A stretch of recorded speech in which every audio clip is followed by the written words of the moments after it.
Yoda Cree, and then it goes on and on. But yeah. इसको ऐसे तर्जुम करूँ. So,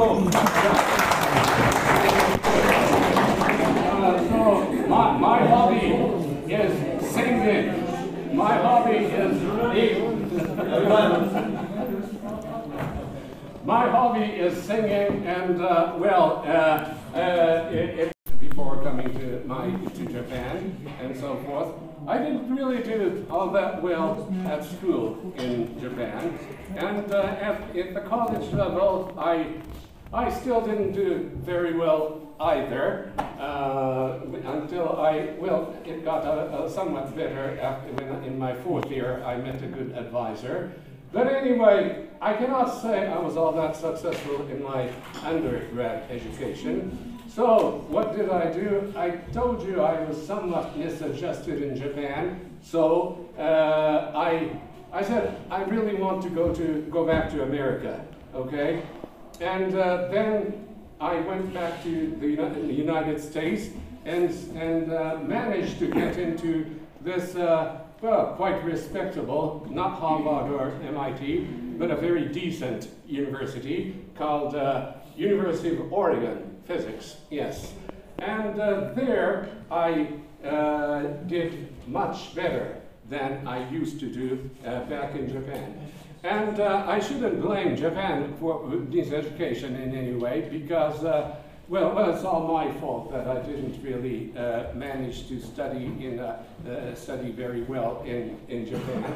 But one of the things helped me was that, well, my attitude changed.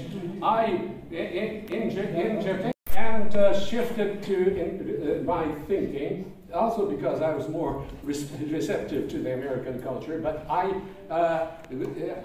focused a lot more on trying to understand what this professor, what does he want to teach me, rather than fixating too much on what I want to know.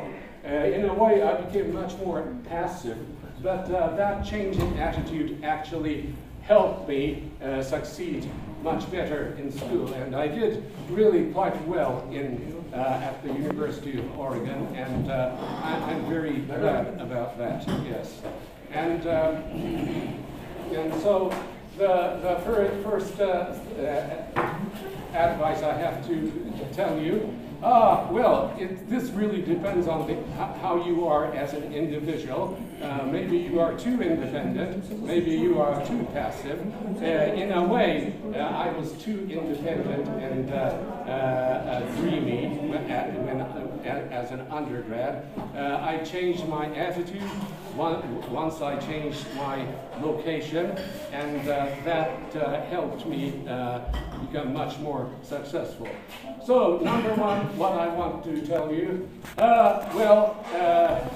continuing on at the same place could be good, but if you don't do very well, don't just sulk and stay at the same place. Maybe it is a good idea to move to new places or even new countries, and you will find a new frame of mind, a new way of working. So be audacious in making your career moves and decisions. Well, at least that worked for me. That may not work for everybody, but I think it's advisable to at least some of you.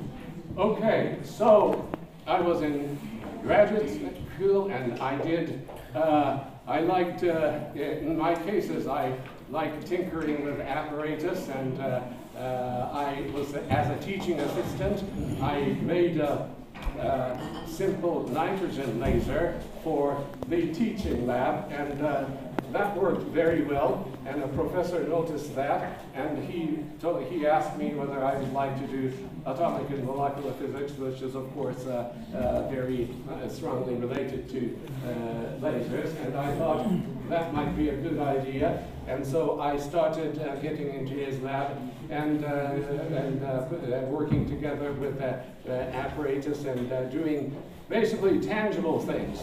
Okay, so in America, I did tangible things. I worked on in experimental physics instead of just interact with mutual interactions that develop ideas together. As much as you can, don't stay just in your research group, but go to conferences, meet people, and interact anyway. And this actually is now done more easily than before by electronic communication. Yes. So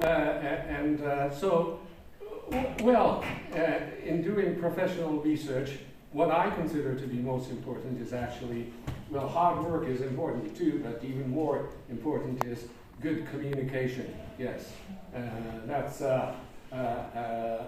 well, if I'm asked to give an advice, that's what I would say.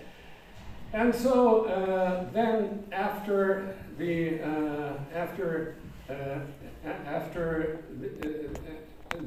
this period of suitcase scientists doing experiments with synchrotron radiation facility all over the United States, some people in Japan noticed my existence and asked me to come back to Japan and do some and become a research staff at the Japanese synchrotron radiation called the Photon Factory. Okay, so did I want to go back to Japan? I'm not sure. I don't know. I wanted to go back in many ways, but I was a bit afraid of Japan too. and I didn't know. I was so professionally completely separated. I went by that time that I didn't have any reliable, trustable colleagues in Japan. But the facility in Japan was very attractive. The Photon Factory, it's actually an excellent, relatively low energy synchrotron radiation facility.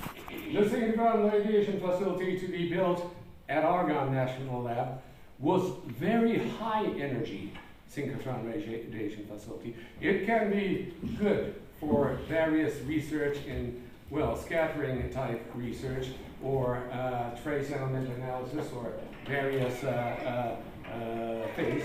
But for my own research, I felt a good, relatively low synchrotron radiation facility is better. So, well, I went back to Japan. What I think I was lucky that when I saw a better facility, better for the sake of my own research, I didn't hesitate to move and come back to Japan. So yeah, I'm glad that I was audacious at that point, and at least professionally. Personally, coming back to Japan had some issues, but professionally I was glad I came back to Japan when I did see a good research opportunity. So what I'm glad about that was that I was very audacious at that point. Yeah, be audacious is what I think I would like to tell almost all of you. Yeah, not 100% maybe, but almost all of you. I like to say be audacious. And after that, I have been in Japan, and after a while, after some 14 years at the Photon Factory, KEK, I moved to Sophia University, a Catholic university in Japan, but not so religious. I think it's about as Catholic as this university is Islamic. And then much later in my career, I wanted to work together with students, research students, instead of running around the floor of a big synchrotron radiation facility by myself. So I moved to the university, and then after 12 years there, I reached the mandatory retirement age of 65, and to the physics field. and so that's a very big difference compared to what the situation is like here. Yeah. So that was one of the biggest surprises that I feel, teaching here. Maybe, Sanai, this is my wife, Sanai, you have some comment about this matter. Yeah. Maybe you can turn on the microphone. I'm not sure what the difference, the ratio of female students in Japan or in India.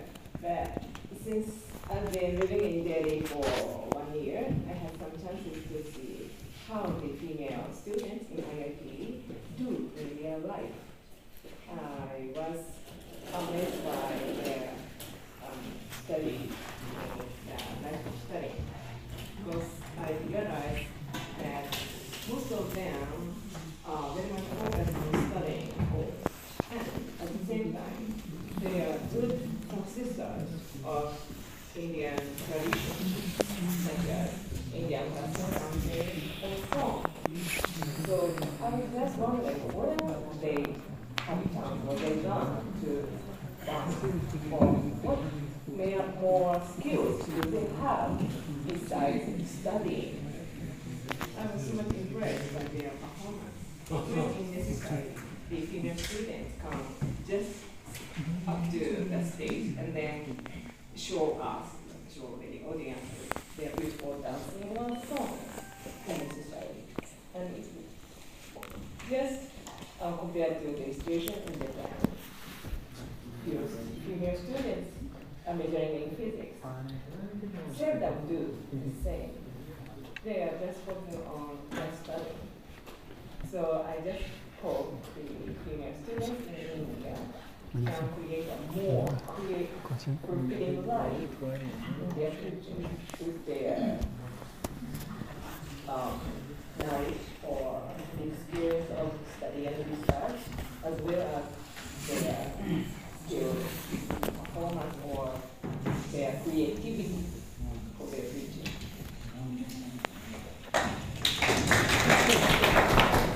Oh, ladies, do you have some response to what you said?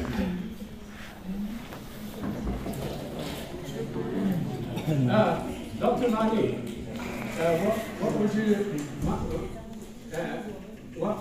what would you say to her comment about the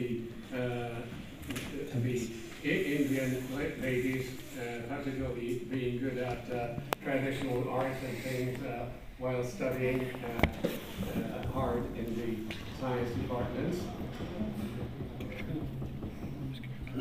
Anybody?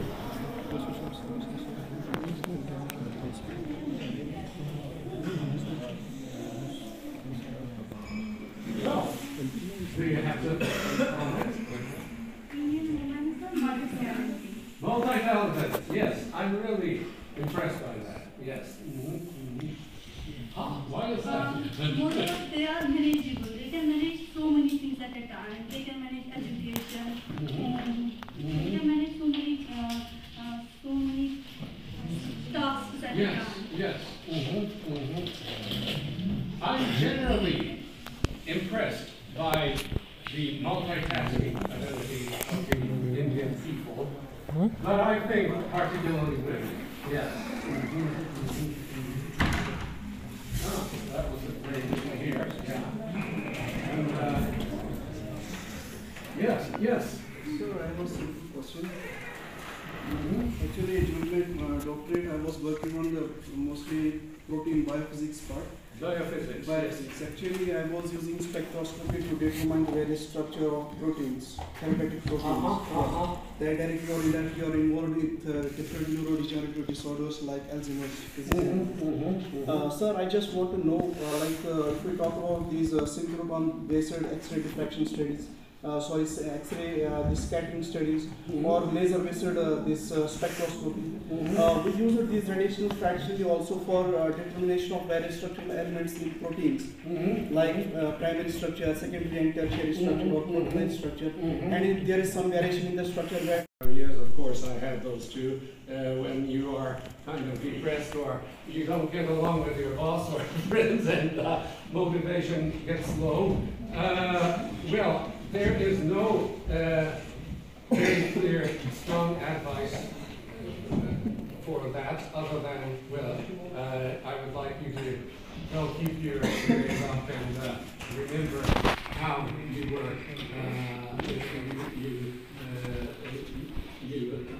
in science or physics or your field of research at the beginning. But one of the things that I would really like to say was the importance of communication, as I said, and communication and comradeship with people. If you're not too satisfied with the people right around here, connect with people all over the university, all over India, all over the world. And science is a field in which it is easy to connect with people, the people at,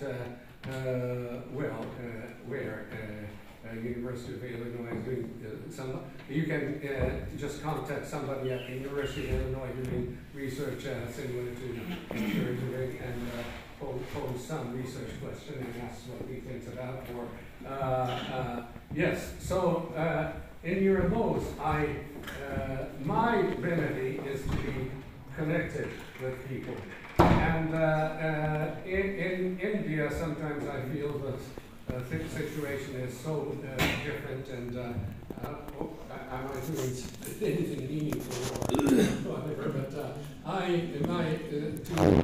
it helps a lot to connect with my Japanese colleagues and American colleagues through internet. Basically, as I said at the beginning, I think communication is really very important for research and important for your PhD. That's what I think. Any other question, please? Sir, are there any institutions Especially national lab have summer training programs in which they invite prospective graduate students to engage in some research activities. And those are usually you have to pass some screening, but it's free, and I work